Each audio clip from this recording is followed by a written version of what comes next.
அந்த தேங்காய் போல் எப்படி பண்ணுறதுன்னு பண்ண போகிறோம். மைதா ஒரு 250 கிராம், உப்பு, ஒரு சிட்டிகை மஞ்சள் தூள், சாஃப்ட் டோ, அதாவது மாதிரி ஒரு ஸ்டிக்கி டோ, இது மாதிரி மிக்ஸ் பண்ணிங்க வச்சுருங்க.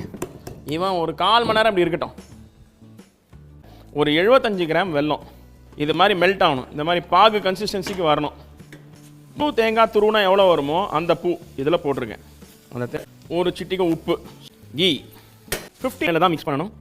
1 1 1 2 2 1 3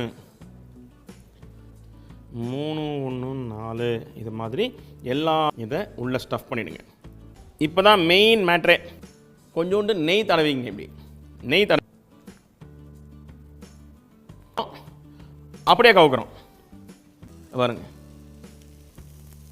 வந்துடுவான் ஊற்றி இருந்தாலும்